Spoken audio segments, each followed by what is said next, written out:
Hooray. Yeah, I got my David Lynch Red Room background here because the room I'm in is a mess right now. That's the virtue Up of on the virtual screen, backgrounds. huh? It's the virtue of virtual backgrounds. It is. That's why they exist. So, broadcasting from David Lynch's hell. Yes, and if you're catching the live stream, it's a few days before Christmas, and if you're not catching the live stream, we're talking about Christmas things, holiday things. You may get this sometime in February, so you're just gonna it's gonna have to be weird for you. It can be Christmas in February. Well, I'm probably doing Christmas in March with some of my extended family, so that's not too far off. There you go. Some people might even be vaccinated by then. That would be a great Christmas present. A vaccination for Christmas. Everybody gets hypodermic needles and syringes. Mm-hmm. Just reach into the stocking. It's like, oh, ow. And if you're a bad boy or girl, you get a placebo. Or something worse. Right? Right. It's a placebo or something worse. That hand's coming off, Jimmy. After getting that needle stick. It's like we've moved past cold. Now we've gone to weaponized diseases for the people on the naughty list. We're not screwing around. Well, there are some people who think that that's exactly what we have as a weaponized disease. I know, right? You go to certain corners of the internet, and everybody thinks that's what you're getting anyway. It's like, yeah. It's a weaponized disease. It's a microchip. That's right. Now Bill Gates is going to be able to see everything you do. Follow you when you pee. Why when I pee? Bill Gates? That's all he cares about. That's why. Reminds me of that movie in the 80s called Inner Space. I think Dennis Quaid's in it. Yes, he is. That's a good movie. Well, I don't know if it's good or not. I remember it fondly. Dennis Quaid and Martin Short. Yeah. Injected into the body. That's right. In a little space capsule. Yeah. yeah. And he goes spinning around in there for a bunch. That's one of those movies that it feels like... Oh, Meg Ryan was in that too, right? Am I making that up? No, I think that's right. That might be where she met Dennis Quaid. We'll tell that story, even if it isn't true. Maybe they didn't meet before then. It's like they met on that movie, and then years later, their marriage was destroyed by that movie she made with Russell Crowe. Proof of Life. Is that the one? I think so. Yeah. Oh, I'm going out on a limb. And they have a now like relatively famous son who is starring in The Boys. In The Boys. Who looks exactly like both parents, actually. Yeah, he does. You're right. He's got like Meg Ryan's pixie sort of head shape, but Dennis Quaid's smile. Yeah. Wow. Yeah, Proof of Life. That was the one. I don't know if they actually did. We'll tell that story. That's the story of what happened to Dennis Quaid and Meg Ryan. Met on Inner Space, and it died on Proof of Life, and Russell Crowe is the man responsible. That guy. Never trust an Australian. Dirty Australians. I'm not going to even. I have no reason to say that, actually. I think I know maybe one Australian, and they are a stand-up individual, so I don't have anything else to say. Two, yeah, actually, I know two. But that's not what we're talking about. No, we're not. I was about to go on the Russell Crowe gained a lot of weight tangent, which I am sympathetic to because I have an issue with this myself. But the last couple of projects he did, he played Roger Ailes in that one thing where it was like the first shot of that miniseries is him eating a big plate of pancakes. I'm like, oh, well, we are making a statement here. And then the last movie he did, one of the first ones to come out in theaters during coronavirus, was where he plays this psychotic guy who, nobody, I say that too much. This psychotic guy who gets mad in a road rage incident and decides to stalk and terrify angry mother who he has a argument on the road with, and he is like 300 pounds in that movie. He is just a scary beast of a man. So, best Russell Crowe movie you've ever seen is? Oh, The Insider. Yeah, I was gonna say the same thing. Still the one I go back to. Yeah, it was the one that made me say, "Oh, he's great." Yep. And that's a good movie. Yeah. Fantastic. If you've never seen it, go back and see it. It's worthy. Russell Crowe, Al Pacino. Also, interestingly, also kind of pudgy in that movie. That's like, I think that's his natural state, and he keeps having to work to get away from it.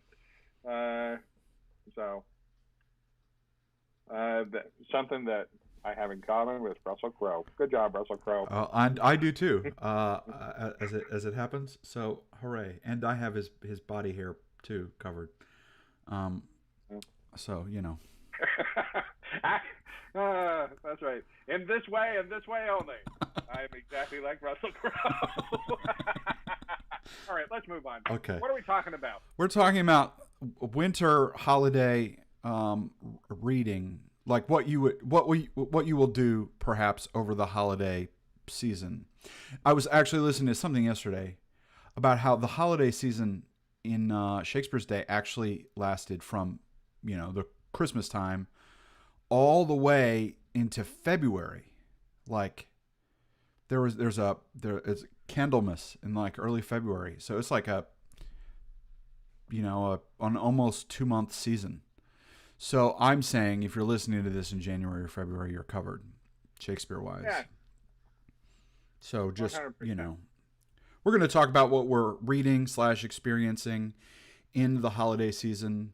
I try and quiet down and put my phone aside and engage in something quiet for a few days. So that's what this is about. Yeah, to that point about putting your phone aside, it occurred to me when we were thinking about this. I used to be one of these people who walked around with a literal paperback book in my pocket all the time, sort of starting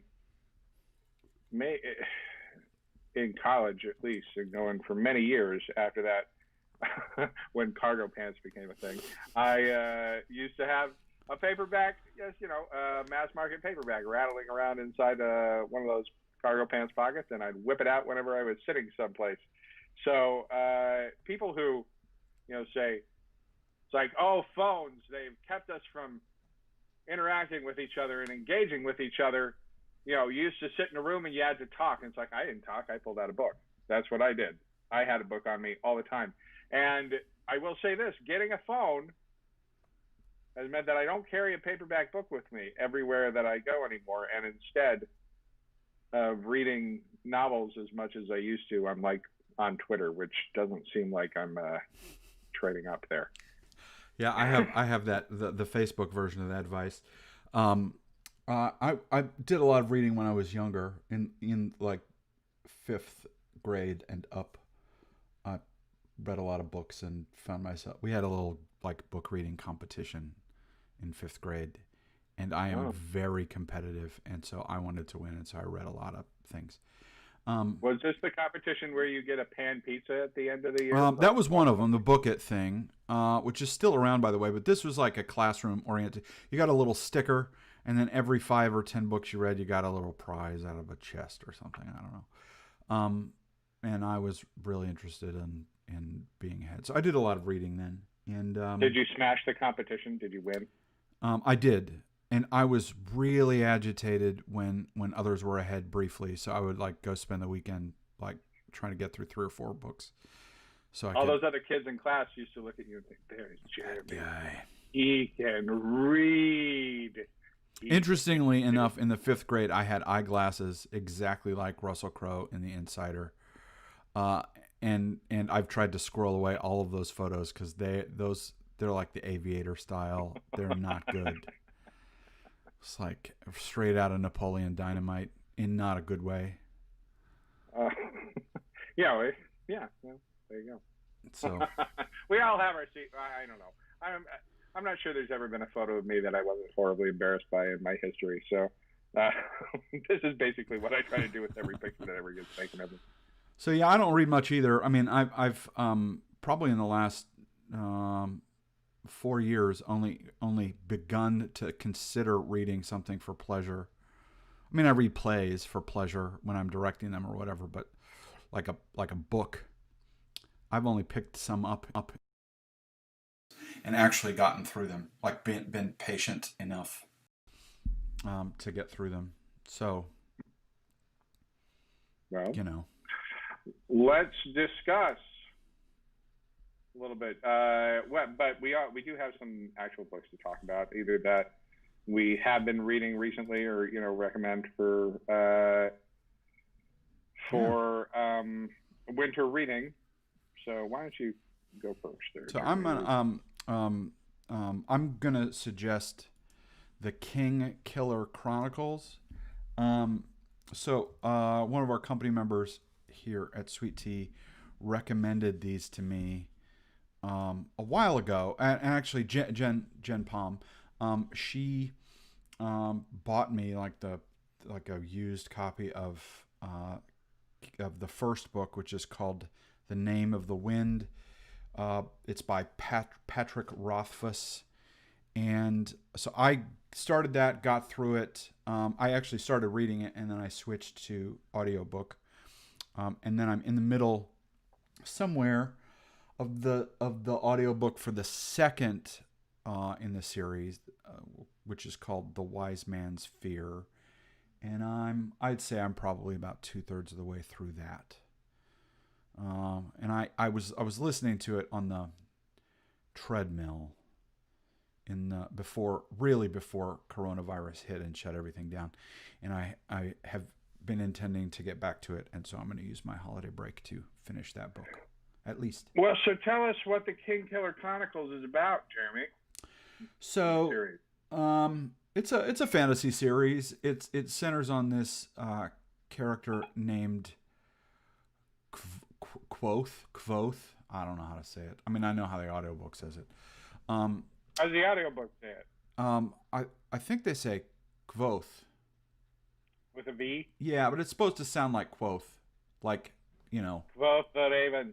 Yeah. And it's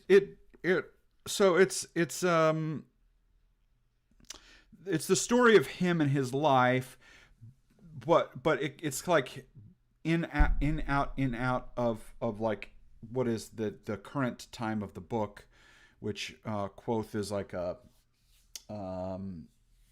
an innkeeper in some random town in this country, and he is encountered by a character called the Chronicler, who has been hunting him down for a long time, trying to capture his story, and he finally does.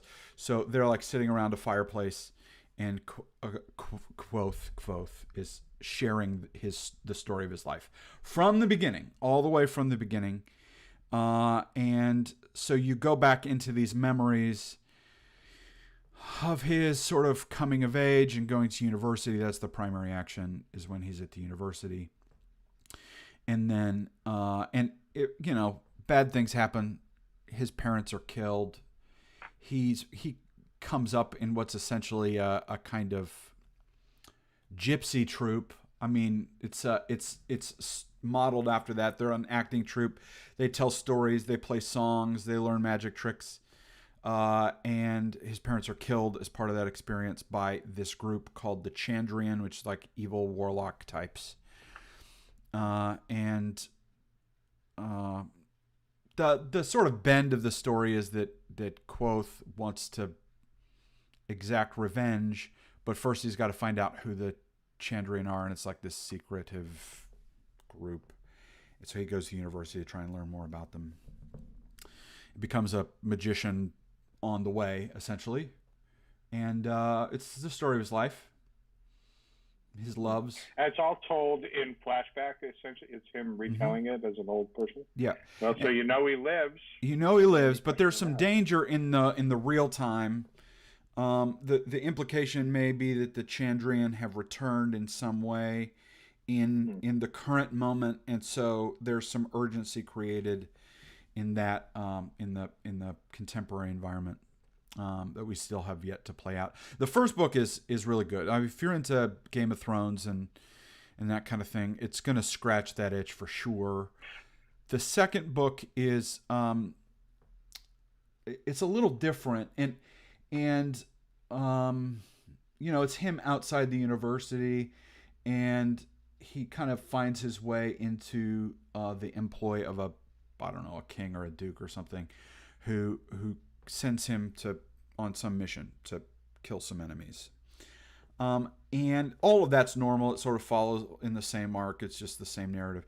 But then there's this huge chunk. I mean, it's enormous. Chapters and chapters of material where he might be high or under some sort of spell, and or maybe not, and he has this lengthy sexual encounter with a hot elf. And how many pages are we talking about? Pages wise, I will say in the audiobook, it's like some number of hours. It's not a huge number of hours, but like. Wait. The sexual encounter is some number of hours? I mean, it's a story with multiple sexual encounters. Highly descriptive. I misunderstood. I thought we were talking about a single sex scene with an elf that was hours long. No, it's a sequence with lots of sexual encounters. Oh, okay. So and I found myself somewhere in the middle of that, and I'm assuming he's going to come out of that at some point, and the story is going to go back to normal. But is this strange thing, like almost like the author sort of wrote a different story in the universe and like squeezed it into this book? Well, all right. Or sure. He was trying to fill or something like that. It's like, I'm like thinking it's Game of Thrones meets Pippin, the Stephen Schwartz musical from the 70s. Which is not entirely inappropriate because, Jeremy, who has this book series been optioned by to turn into a television series? One Lin-Manuel Miranda. None other than old Lin-Manuel Miranda. Yeah, so, maybe he'll do something with it. Maybe he'll make it magic. Magic to do.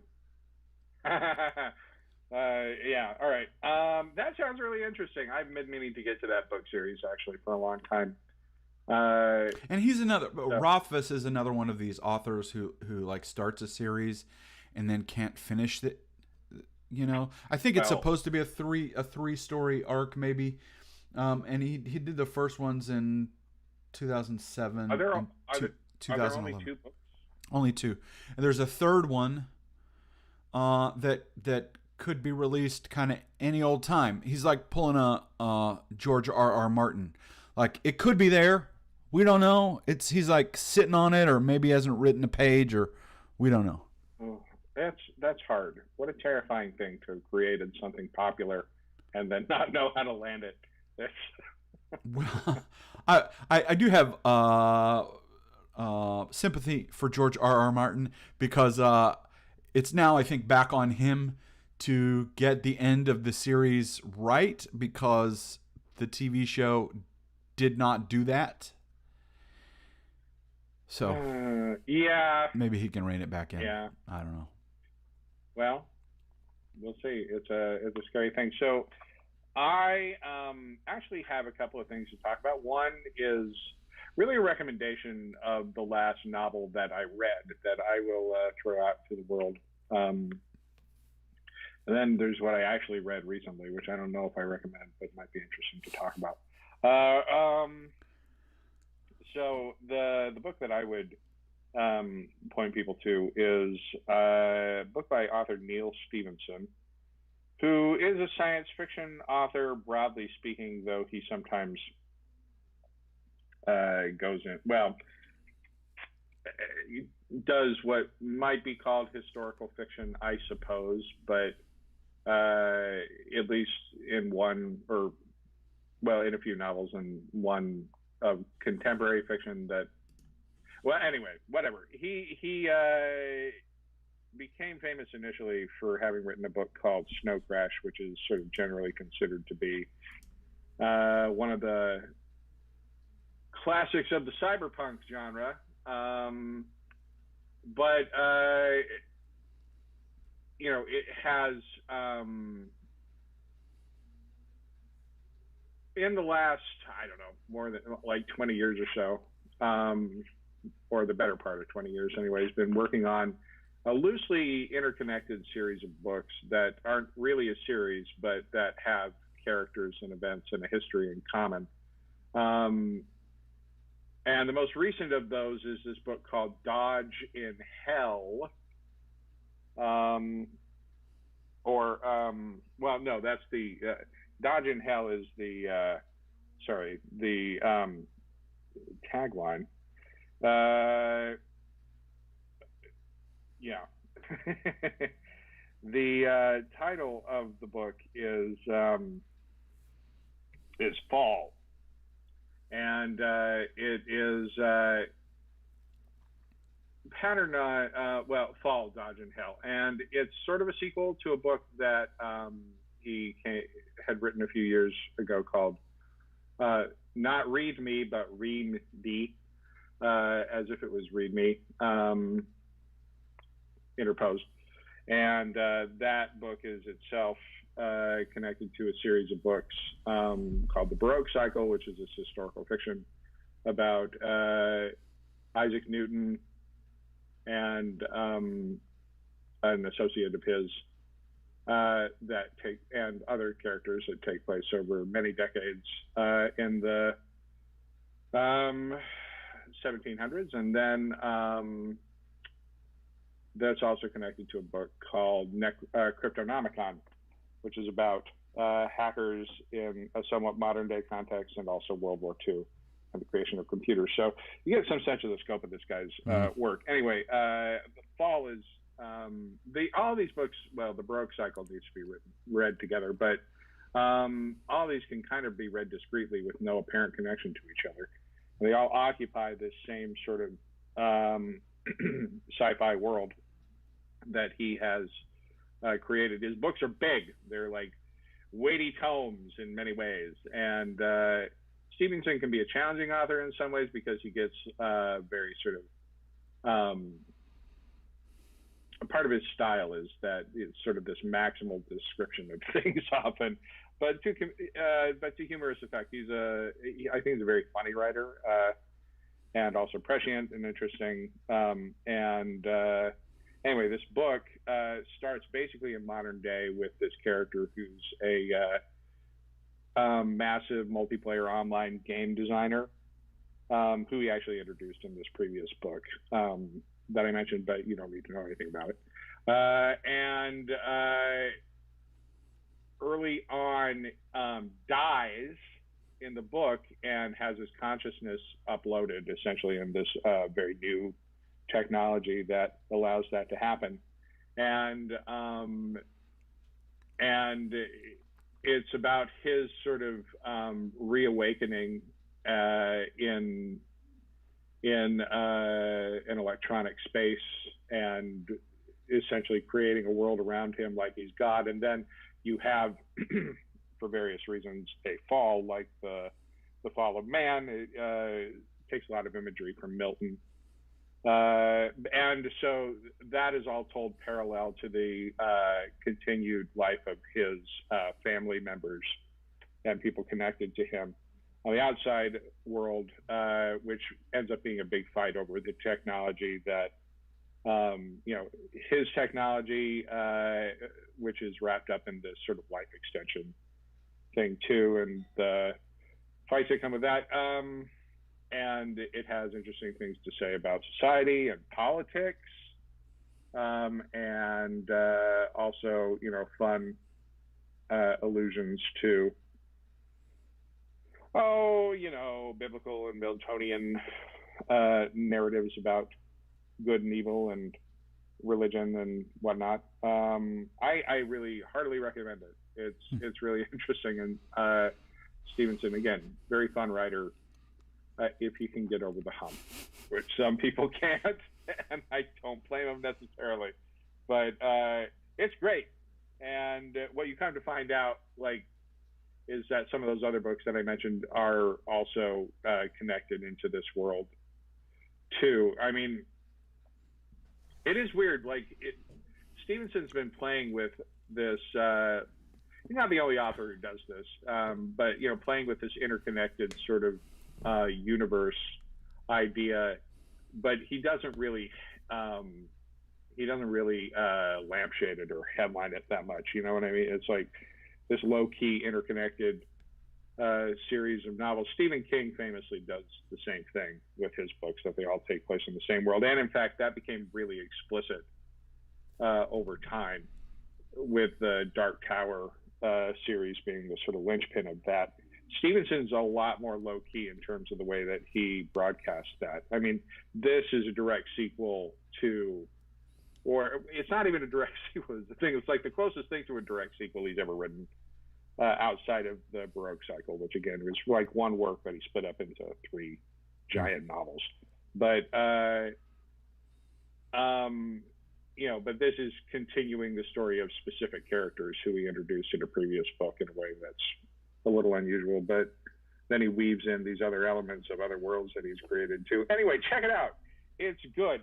This description that I've just given has either told you that this is a book for you, or one that you want to go running away from as fast as possible.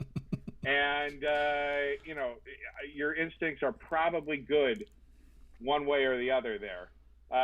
So if this has sparked your interest, check it out. And if it sounds like you just want to die after listening to me talk about it for all this time, maybe don't pick it up.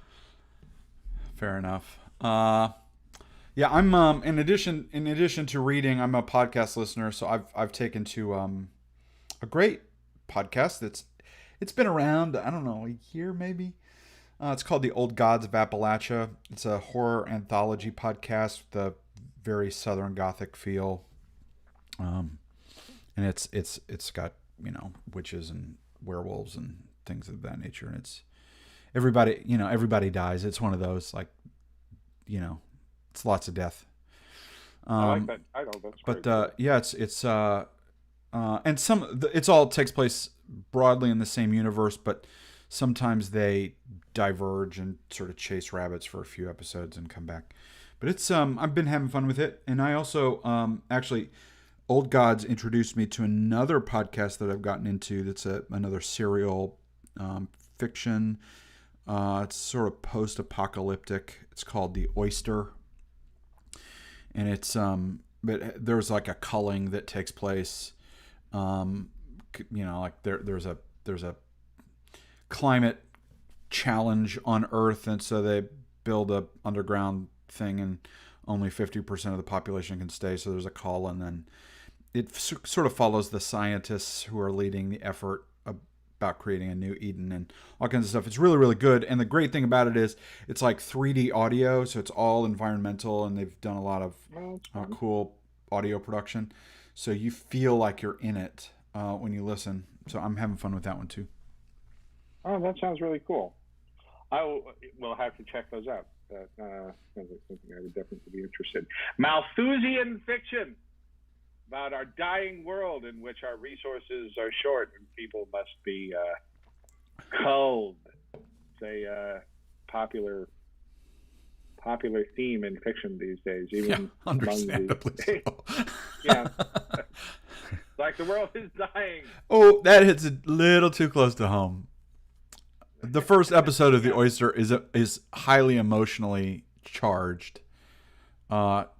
Children die and whatnot, and it's like, oh, this is a little uncomfortable, a little. Yeah, that can be grim. The other kids. The only other thing that I would say, well, really, and I'm not going to go into it in great length, but the thing that I have been reading most recently for somewhat sort of academic professional reasons is the Aeneid. And let me say, folks, the Aeneid's no good in comparison to other works of classical poetry and fiction. The Aeneid, cheap knockoff of Homer's Iliad and Odyssey, which doesn't say it's not worth reading, if only because it like gives you some real insight into the the thinking of the Romans and their sort of propagandistic way of approaching art, which is very different from the Greeks. Like the Greeks are like, I have this great story of these characters who I'm going to tell you about, handed down through an oral tradition, and I'm going to codify them and put them into this interesting context here. And politics certainly weighs into it. But then with the, Caesar comes up to Virgil and says, hey, those things that they did in Greece that Homer made, I want that. Like, do that for us and make it about why Rome is great and we're great. And so it's like really highly propagandistic art that has a really, specific goals, political goals that it's looking to achieve. And man, you can tell when you are reading it. It is, so I think it's just an interesting exercise in seeing what it's like to read art that is not really rooted in, the art as the primary mechanism. Not to cast aspersions on old Virgil here, I guess, but he has his charms. But the entire project of the Aeneid is suspect in some ways. So, to be fair, maybe he means all of it sincerely, but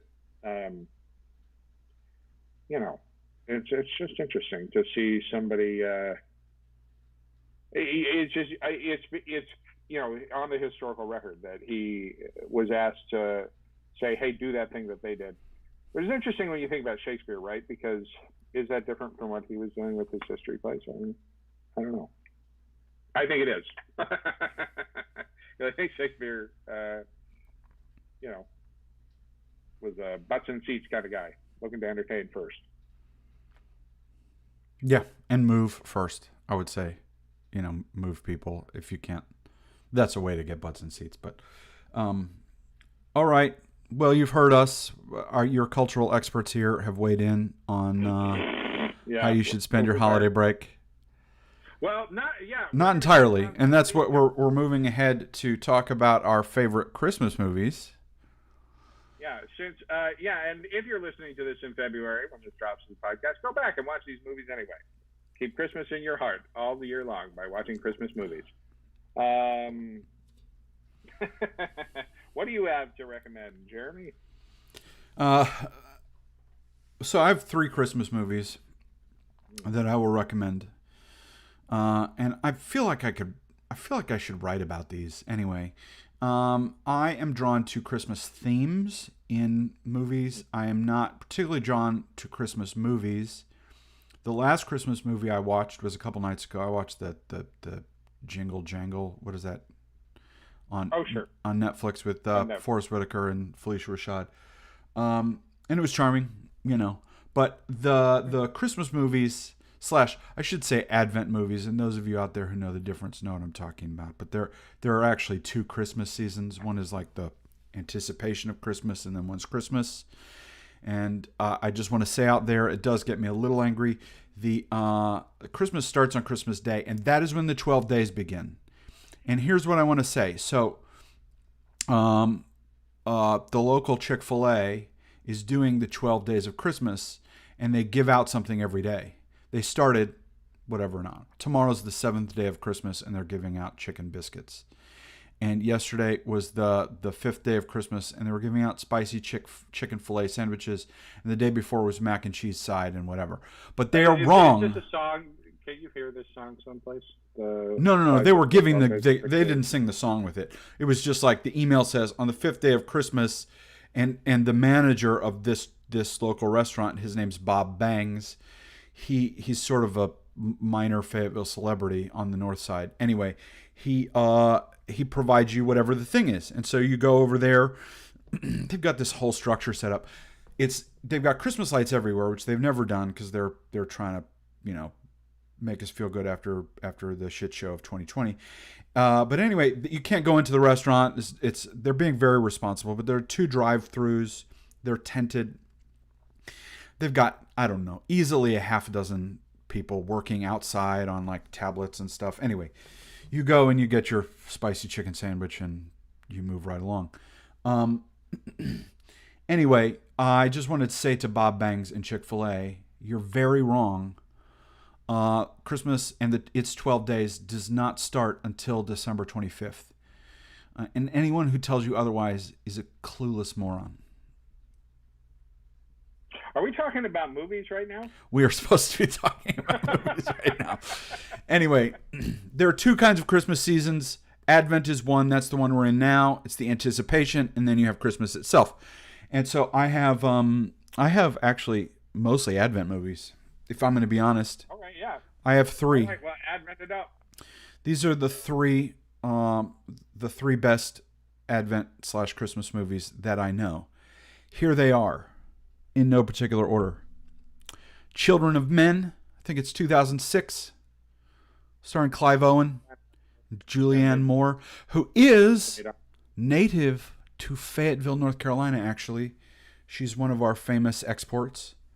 So anyway, Children of Men is one.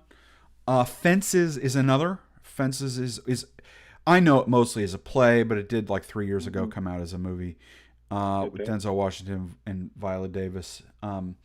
It's a Christmas movie, and I can be happy to tell you why. And then the third one is another somewhat recent one. I think it's 2016. Arrival with Amy Adams and Jeremy Renner. Good Lord, you're one of these people who thinks that Die Hard's a Christmas movie, aren't you? I don't. You're gonna be honest. I don't think I've ever seen Die Hard all the way through. I've like flipped through when it's on cable. I don't think I've seen the whole thing. And I understand there's a whole cult about it. So these are non-traditional picks for Christmas movies. Yeah, I mean topically they are right on point, but they're not. You're not like walking through seeing Christmas lights and Evergreen.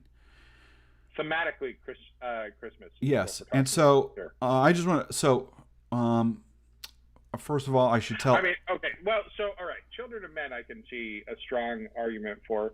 It's about a world in which there are no children, and then the spoiler alert, I guess, protection of the first child to be born in quite a long time that we are to understand. Mm-hmm. And so clearly, easily, I can see where you're coming from there. And the title is like right out of Luke. Yeah, no, you're right. You're absolutely right. So fair point. And the idea of the coming of a new child being this thing that in a chaotic and fraught and fallen world, that he will be the salvation of it. And in fact, I will give you this in that context. I can see it. I'm not arguing with you really, but the final, I guess, spoilers, sort of,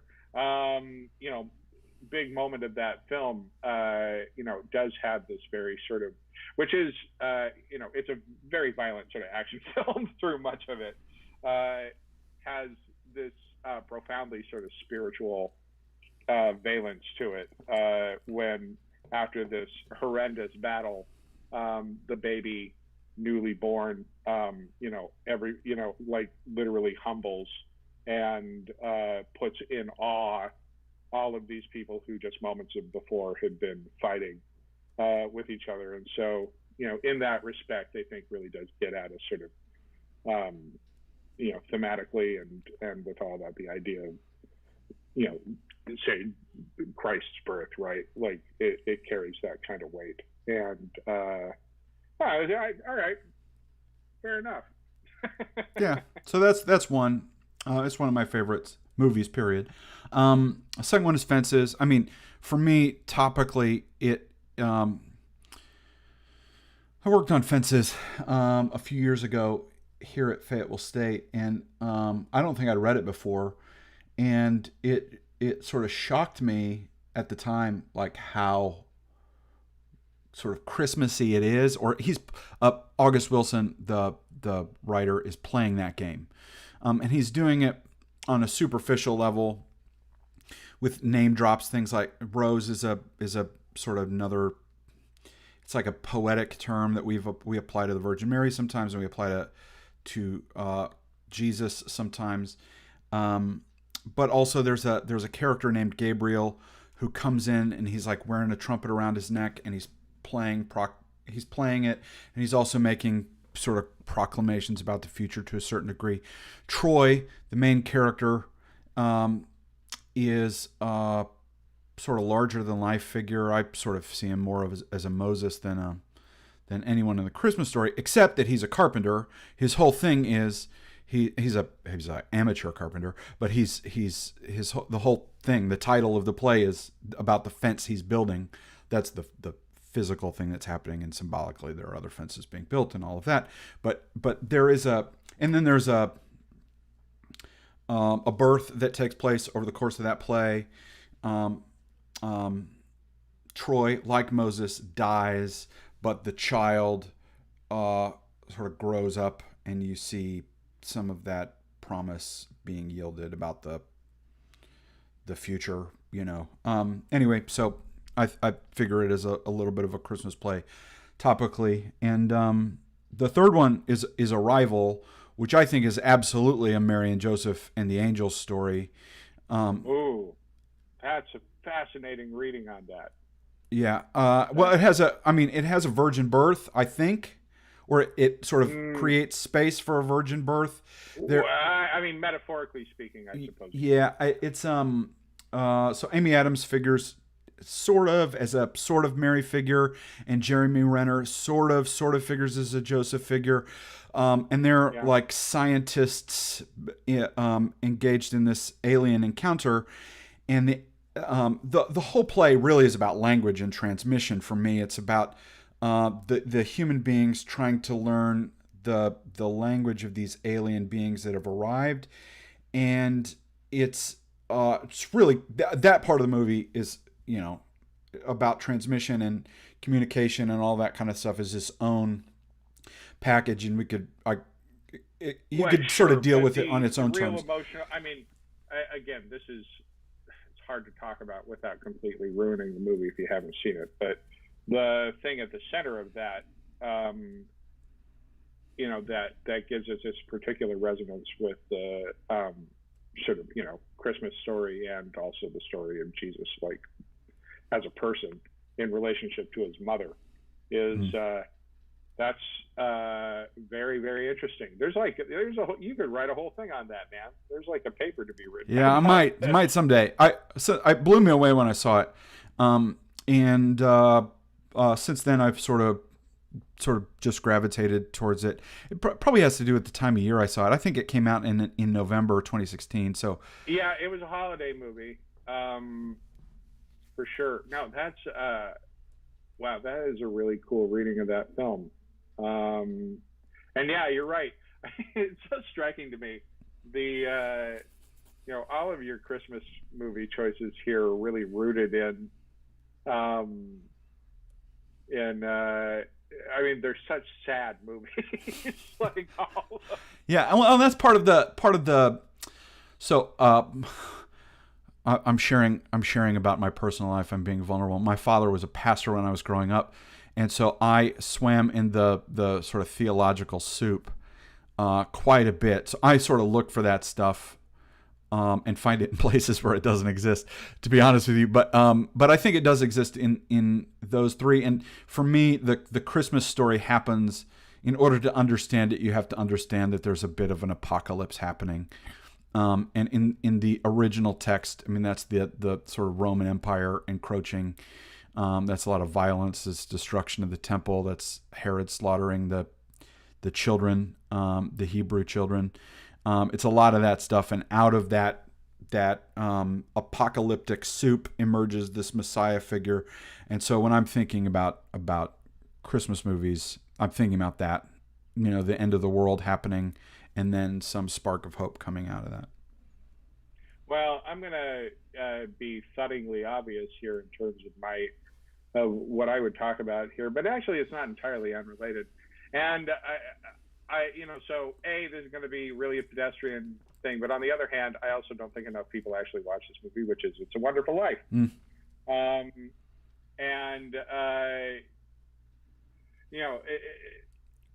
I think it's of movies that are self-consciously Christmas movies, like purposely Christmas movies. It's the best there is, in my opinion, and it's actually for reasons that are not dissimilar from the ones that you talked about here. What people forget if they haven't watched this movie, and if you know, it's obvious, but if you don't, it's worth remembering, is that it's a really dark film, like a profoundly dark movie, and Jimmy Stewart's performance in it is really remarkable. He's funny, he's lovable, he makes you care about this character so much, and then goes to absolute hell and is like this harrowing performance of this person who is really at the end of his rope in a way that is entirely believable and very, very troubling when you see it. It's like rooted in just this amazing performance. And the thing about people remember the end of that movie a lot, like the family standing around the tree and like the Zuzu's petals and whatnot and all that at the end, and think, oh, this is cheesy, but it's like, I'm telling you, when you go through that whole movie and you get to that ending, it earns it. Mm-hmm. And it does not feel cheesy, and it is, the sort of sappy happiness of it is, in exact appropriate proportion to how dark and sad that movie is before that point. Like, you really do need that by the time you get to the end of it. And thematically, it really does play, into that same idea, which is, Christmas and that season can be celebratory and is, a reason to be happy. But it's the reason to be happy is because everything else in life is so dark and hard. And it's a movie that really captures that perfectly, I think. So if you have watched it, watch it again. And if you haven't watched it, so that you can remember, check it out. You could well be surprised. The other thing that I would say here, this is a slight sequel to a segment we did a few months ago, is check out the Charlie Brown Christmas. It's good. Charlie Brown Christmas is good stuff. It is. Also I was listening to the theme song today. It came up on the Amazon device, if you know what I mean. If I say it out loud, she might activate, so I won't say it out loud. Yeah, she'll start throwing music at you or yelling at you or listening to what you're saying. No, she's doing that already. Mm-hmm. This is all going down in the logs. I got a smartphone in here. Apple's listening to everything that I say. So, anyway, check these things out for the holiday season and not the holiday season. They're worth going back to even outside of that. But, check these movies out. These pieces of media, of content. The warm and fuzzy way that we refer to them in our current parlance. Content. Content. I hate that word. I hate that word. I find myself having to use that word because it's code for a lot of other things, but I hate it so much. Shakespeare, one of the great creators of content in history. I can't stand it. What we need is some great content. Well, yeah, sure, yeah. The author of content, of all the content in history, none has been quite so enduring as William Shakespeare. When compared to all the content that exists in this world, from cat memes to gifs of people throwing up to to limericks and podcasts about shoes and commercials selling macaroni and books about elevator maintenance. Of all the content, William Shakespeare is certainly in the upper third section, the upper fourth quadrant of all content, trending up towards the upper reaches of that upper fourth content, along with other great pieces of content such as, I don't know, the Bible, and also what other great pieces of content? Taylor Swift's oeuvre, and the X-Men films. Certainly, all in that upper quintile of content. William Shakespeare, writer of such immortal lines as soft, what light through yonder window breaks, and also a horse, my kingdom for a horse. Content. This is amazing content.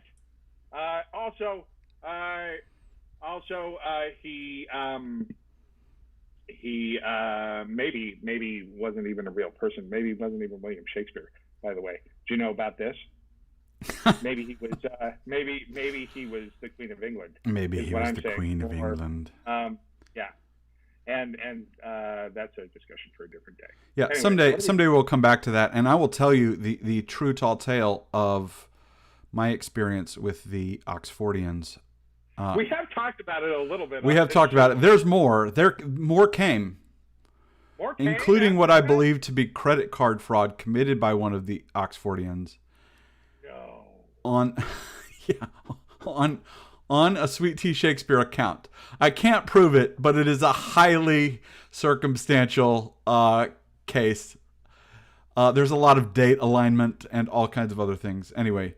Be careful. This is like a strongly worded letter is heading your way for making That's that. Right. Yeah. I do get emails from the representatives of that organization every few weeks or so inviting me to a debate, and I have not as yet responded. Oh, inviting you to a debate. Good heavens. That sounds awful. Anyway. We should move on. It puts me on edge a little bit. I need to. Well, let's not talk about that. Let's talk about this thing we're writing. We've already been talking about our character here, Boy, from the play that we are writing. New pages soon to come, which we will share in this space as soon as they are ready for your consumption. Not quite ready for human consumption yet. I'm still noodling around with some stuff, but in the meantime.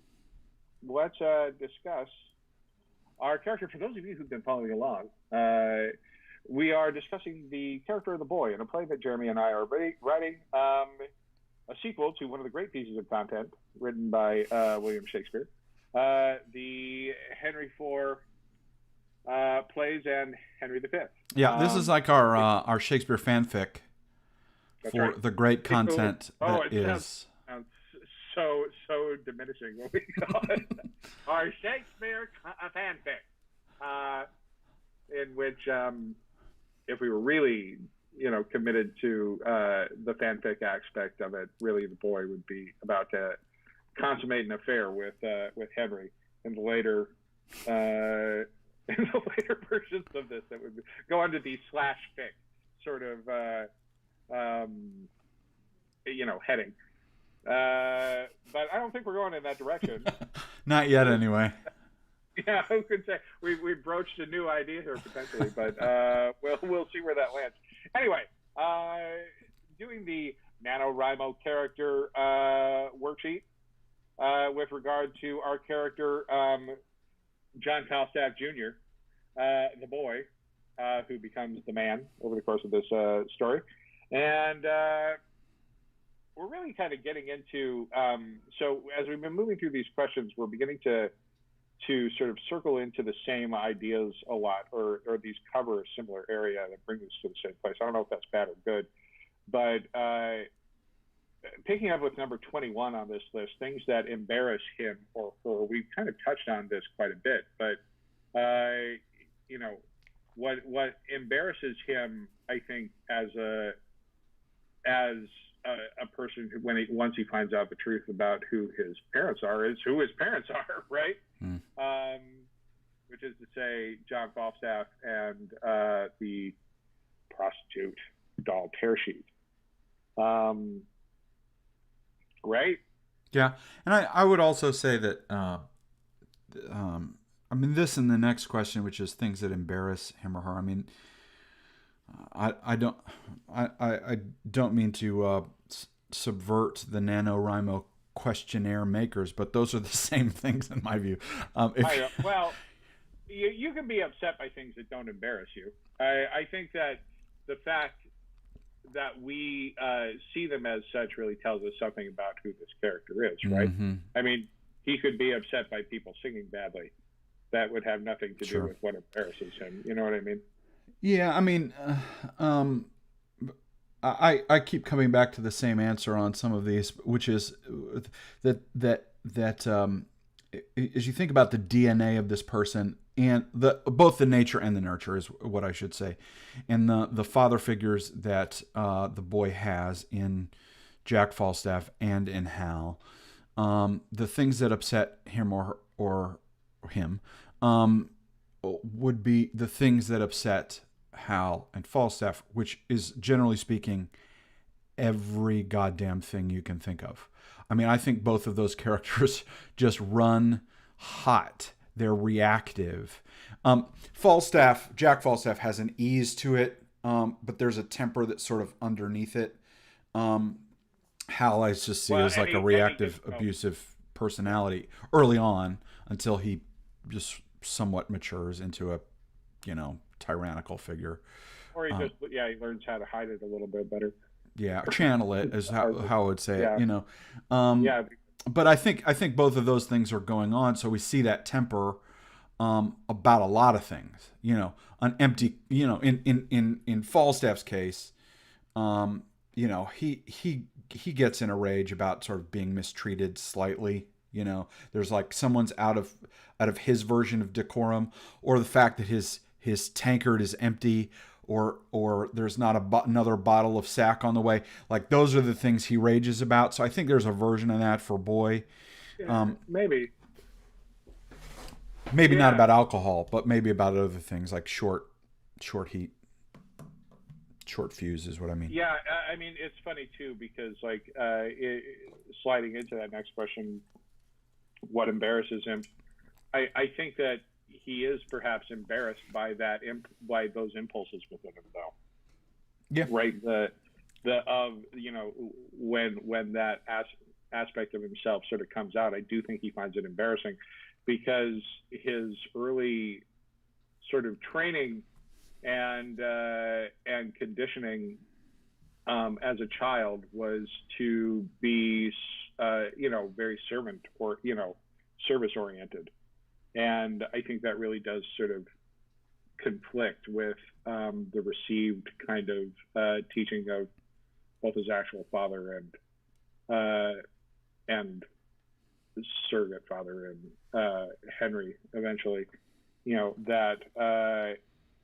Both of those are characters who are never servile at all in any way, and yet you've got the boy who has been taught, be good and be helpful, and then to have these sort of fiery impulses within him, I think would be very embarrassing in some ways, or something that he feels guilty about. So, well, that's kind of fun. Any phobias?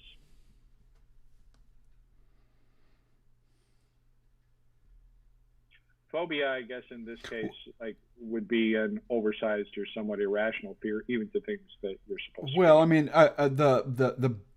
the capital P phobia here is that his personal history is going to be uncovered and made public or found out by the wrong people. That's the big fear, I think.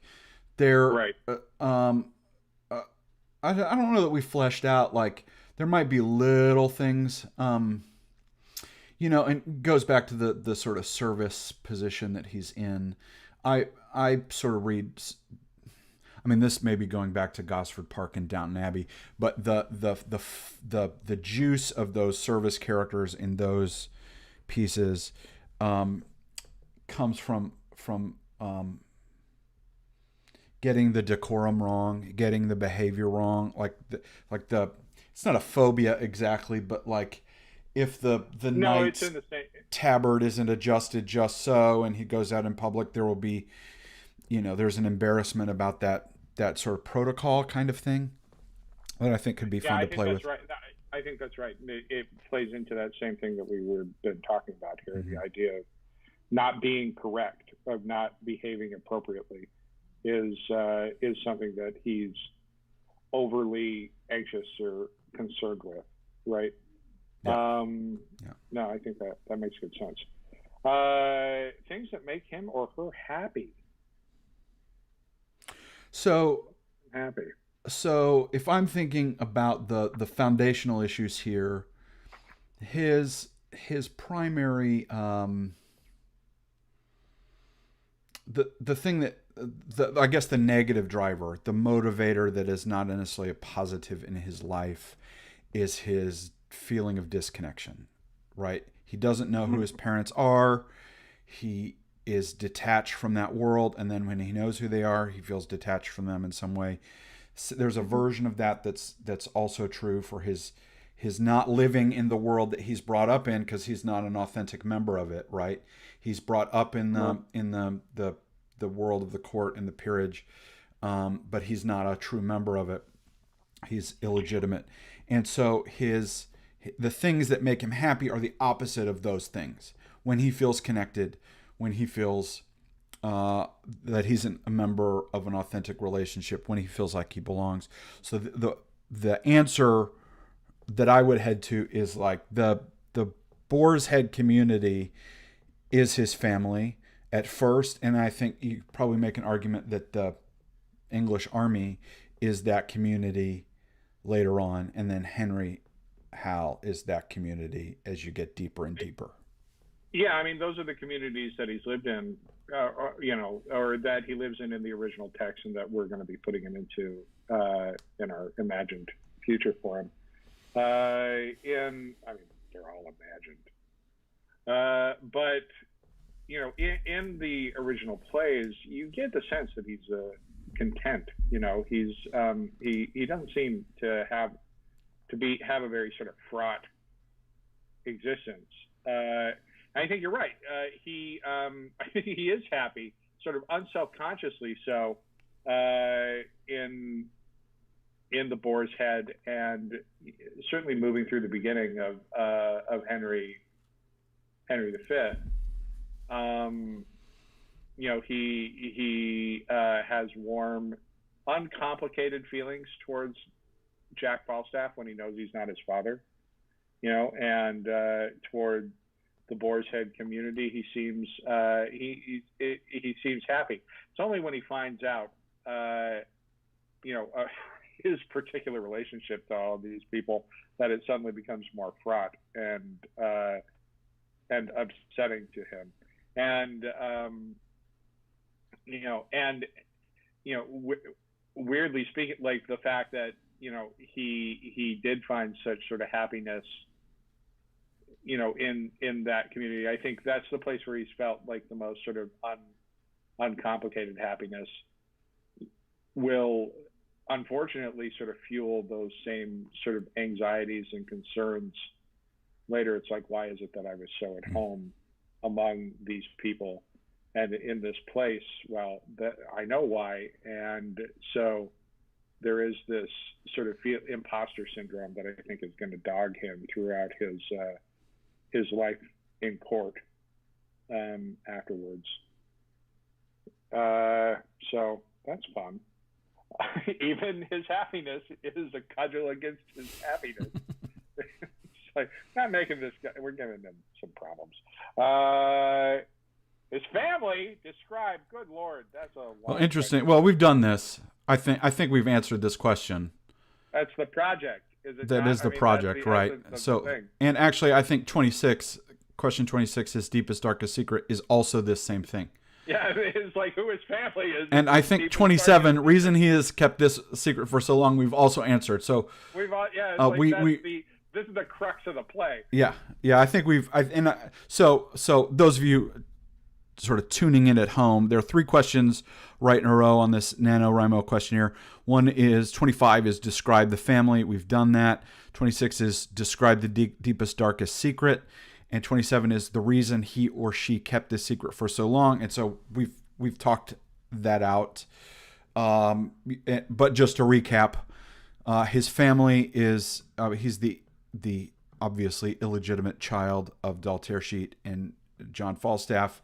He's sort of adopted in some way by Hal, who sends him off to be sort of under he's a ward of a noble family who learns to become a page.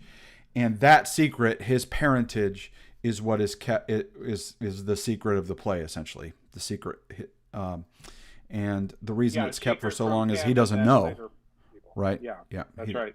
And then eventually it becomes problematic for him when other people have to find that out. So, anyway, this is maybe a good place for us to leave things for the moment. We can come back another time. Well, happy Christmas whenever you're celebrating it, now or February, March, April. Maybe Christmas is when you get your second vaccine dose, Yeah, that's right. But whenever that happens, you can meet other people, and we'll have presents and fireworks and all sorts of things. Right. And in the meantime, go out there and enjoy some quality content. I will tell you this: the content that I'm going to go see, my children are in a live nativity this afternoon if it stops raining, and so I'm going to go see that content. I'm going to go see some nativity content. Bible easily in the top quartile of content. Sure, the top quintile of content. You could. We'll land this with a reference to everything. Go out and watch Virtuosity, the movie that stars Denzel Washington and Russell Crowe from 1995. It's what ties everything together. Great content. It does. There you go. Good content. Upper quintile content. Go check it out. Have a Merry Christmas. Merry Christmas. Ta-ta for now.